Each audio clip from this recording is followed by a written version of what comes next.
بسم الله الرحمن الرحيم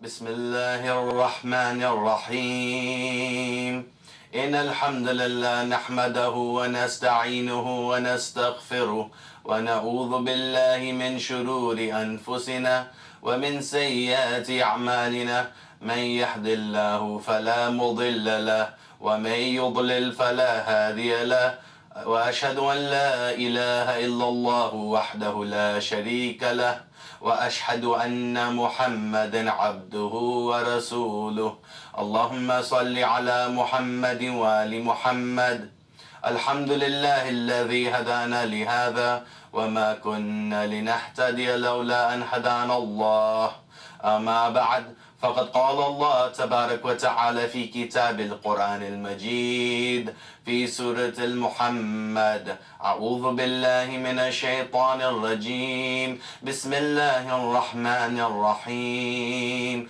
أفلا يتدبرون القرآن أم على قلوب أقفالها. Assalamu alaikum, brothers and sisters. My name is Zishan Zaveri, and today's topic is going to revolve around how we as Muslims can know and try to attempt and understand the Quran much easier.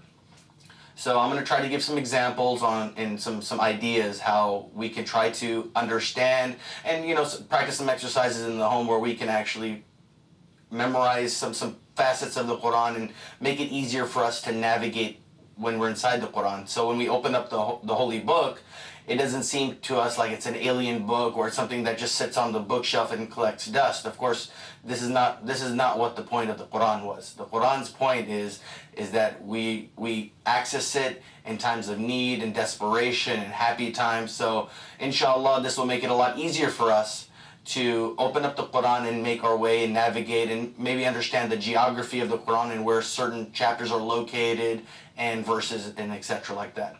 So first and foremost, let's kind of go over how many surahs in the Quran are there, or chapters. How many chapters in the Quran do we have?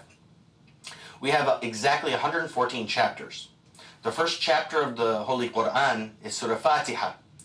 It's a surah everybody knows, and it's very important because if you recite your salat and you don't put Surah Fatiha, and if it doesn't belong in your first and second rak'ah, which is in your prayer, if it's not part of that salah, your salat is batil. It is voided without a shadow of a doubt. So Surah Fatiha is a very important surah, and it starts setting the fundamental foundation of our religion.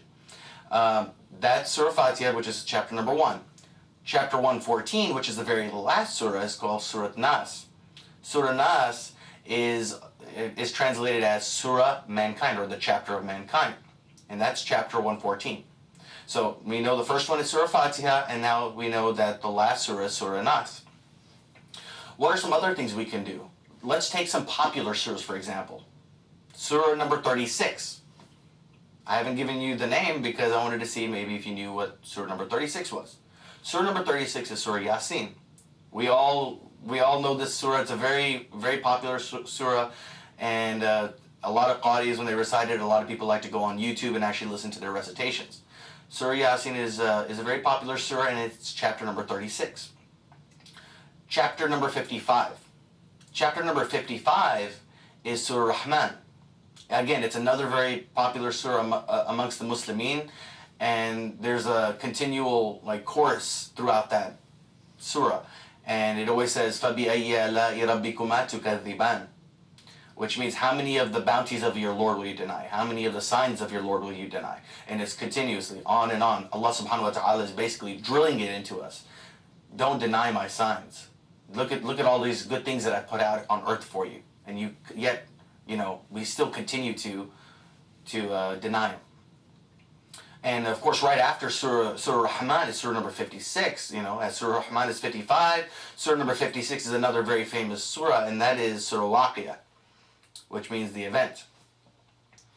Another very popular surah because of its proximity and its location is Surah Naba.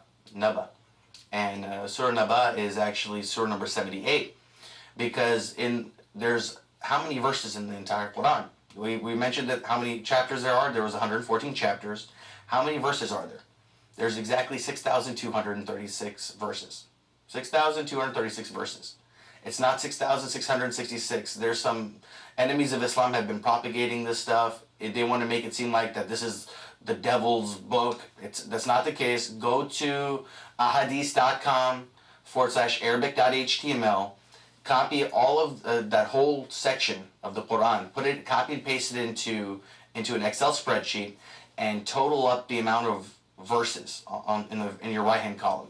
You'll notice that the exact number of verses is 6,236.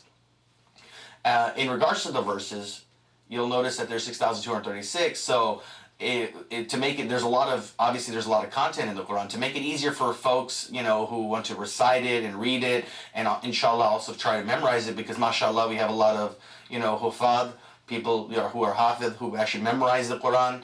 SubhanAllah, all 6,236 verses they have preserved, in their head. So the Quran is the only book on earth that if all the books in the world were to be burned, the Quran would be the only book to stay alive. Alhamdulillah. And may Allah bring more hafidh in this world, inshallah.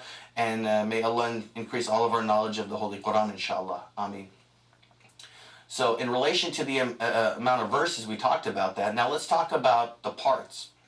To make it easier for folks to recite the Quran and to memorize the Quran is conveniently broken up into 30 parts, to make that task much easier.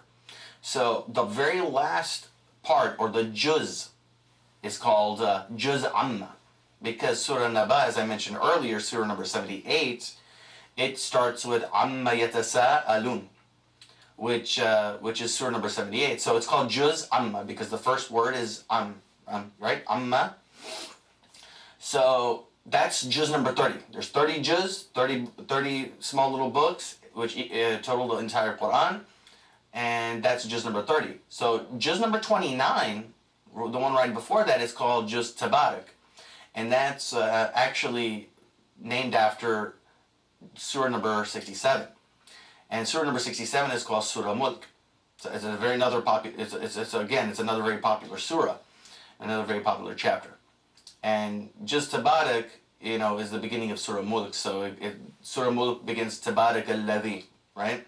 So Surah number 67 is Surah Mulk, and that starts off your 29 juz. I've developed this flashcard system that I'd like to explain to you guys. And inshallah, if you get a chance and an opportunity to do this, please do so, because I mentioned earlier, there's this verse that I mentioned earlier when I started the speech. It says, أَفَلَا يَتَدَبَّرُونَ الْقُرْآنَ أَمْ عَلَىٰ قُلُوبٍ أَقْفَالُهَا.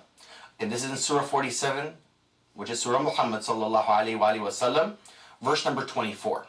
Allah subhanahu wa ta'ala is telling us, He says, why don't you ponder on the Quran?